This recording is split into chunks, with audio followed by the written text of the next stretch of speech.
नमस्कार। Astro sky channel में आप सबका स्वागत है। शुभ योग में आज हम कुसुम योग की बात करेंगे। कुंडली में कुसुम योग कैसे बनता है, कुसुम योग का क्या फल है और ग्रहों की कैसी रचना से कुसुम योग बनता है। कुसुम योग का एक अर्थ जैसे सुंदरता, खुशबू, कुसुम अर्थात फूल,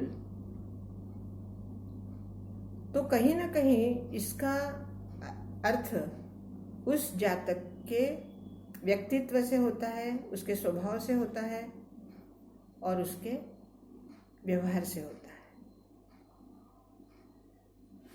कुसुम योग के लिए स्थिर लग्न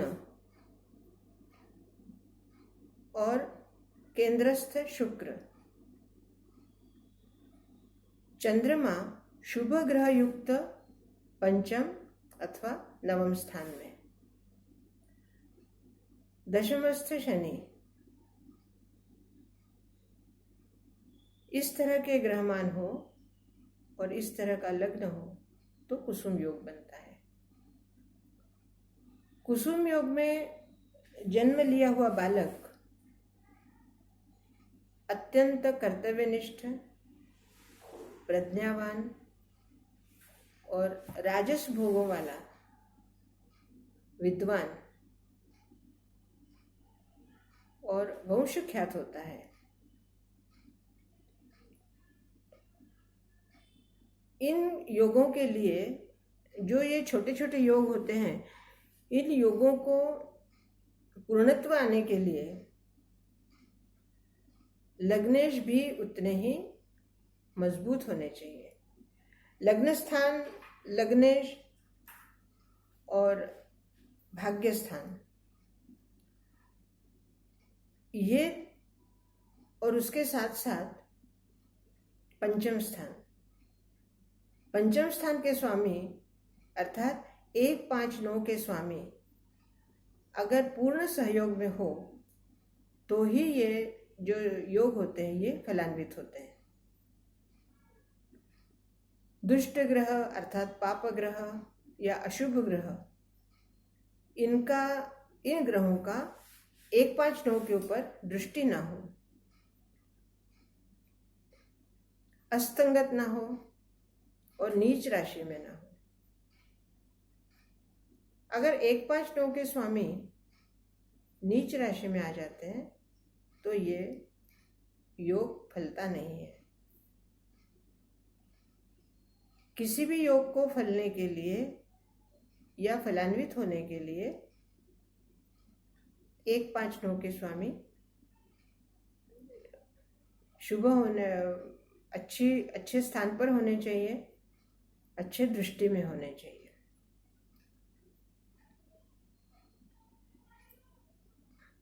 कुसुम योग जब स्थिर लग्न होने की वजह से जब कुसुम योग होता है कुंडली में, तो उस व्यक्ति के जीवन में, उस व्यक्ति के व्यवहार में कहीं ना कहीं स्टेबिलिटी अर्थात स्थिरता होती है। बहुत सोच विचार कर और परिणाम को जानकर वो कार्य करता है। कोई भी कार्य करने के पहले वो परिणामों की तरफ ध्यान देगा कि इस कार्य का परिणाम क्या होगा।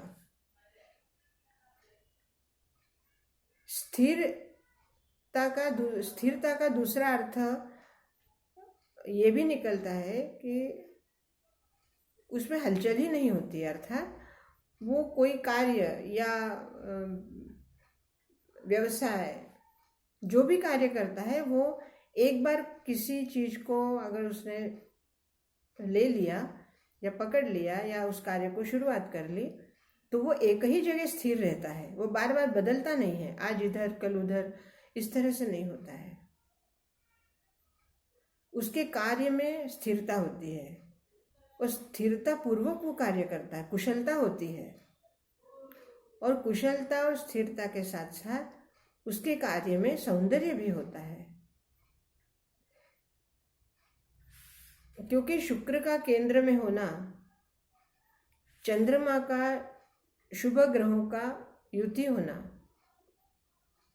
ये सब शुभ लक्षण उसके कार्य को और ज़्यादा सुंदर और कुशल बना देते हैं। कई बार कुंडली में एक योग के साथ साथ अनेक योग भी होते हैं, और अनेक योग अगर गोचर में इन योगों का गोचर के योगों से अगर कहीं संबंध नहीं होता है, या मान लो आपकी कुंडली में कुसुम योग है और गोचर में कोई दूसरा योग बन रहा है या अशुभ योग बन रहा है, तो क्या आपको कुसुम योग का फल मिलेगा या गोचर में जो अशुभ योग बन रहा है उसका फल मिलेगा? क्योंकि गोचर की कुंडली और आपकी कुंडली दोनों का कहीं ना कहीं तो समन्वय देखना पड़ता है और देखा भी जाता है। ऐसे में ये देखना है कि कौन से ग्रह मजबूत हैं, कौन से ग्रह, उनकी अवस्था कैसी है।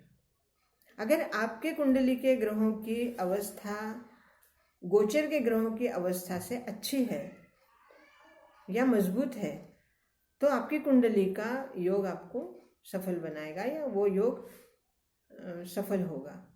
और अगर गोचर के कुंडलियों के ग्रह मजबूत हैं तो नेचुरली आपको शुभ योग नहीं मिलेगा। जो गोचर में योग बन रहा है वही फलान्वित होगा। दूसरा, जब इस तरह के कोई शुभ योग कुंडली में होते हैं, ऐसे में सूर्य जो कि ग्रहाधिपति हैं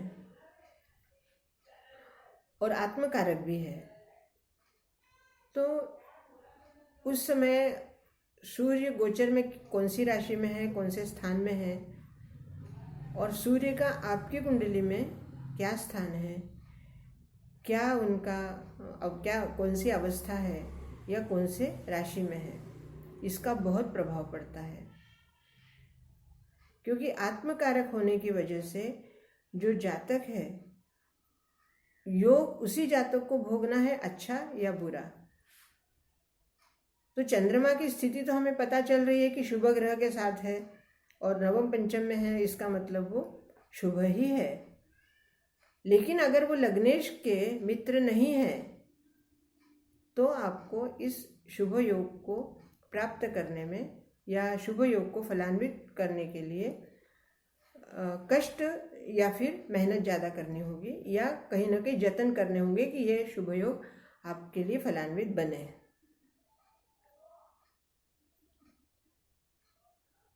गोचर में अगर सूर्य नीच राशि में आ गए हैं और आपकी कुंडली में भी वो नीच राशि में है और कुसुम योग भी आपकी कुंडली में बना हुआ है, ऐसे में कहीं ना कहीं जातक की दुविधा हो जाती है। कुसुम योग आपको कुछ अच्छा करने के लिए प्रेरित करते हैं और आत्मकारक ग्रह सूर्य नीच होने की वजह से कहीं ना कहीं उसमें खंडन होता है।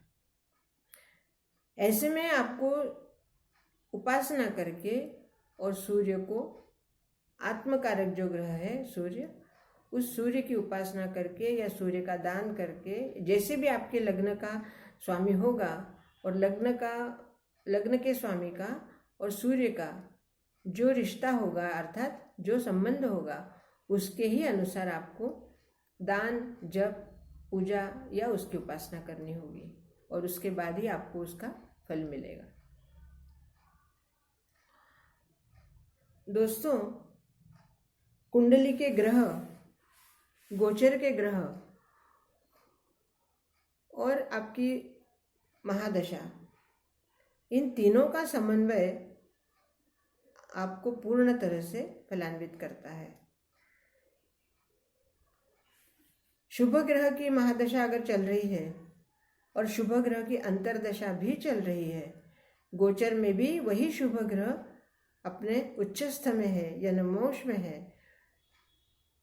या सिंहासन योग में है, तो ऐसा कुसुम योग आपके लिए बहुत लाभ देके जाएगा।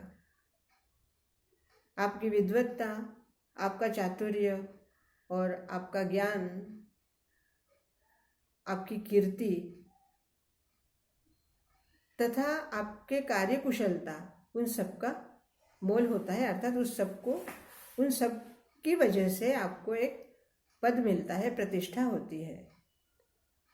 प्रत्यक्ष रूप से आप इस योग को देख सकते हैं।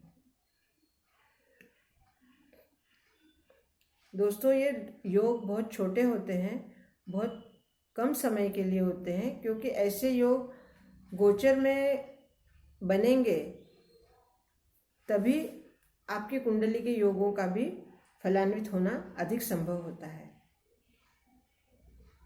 इसलिए ऐसे योग तो कुंडली में बनते हैं, क्योंकि हमारे भृगु ऋषि ने ये योग लिखे हैं, तो ये बनते तो हैं, लेकिन बहुत कठिन परिस्थिति में बनते हैं। दोस्तों, इस योगों के बारे में आपको जानकारी मिलकर कैसे लग रहा है? आपके कमेंट्स अवश्य लिखिए। मेरे चैनल को सब्सक्राइब कीजिए और लाइक कीजिए, शेयर कीजिए। बहुत बहुत धन्यवाद।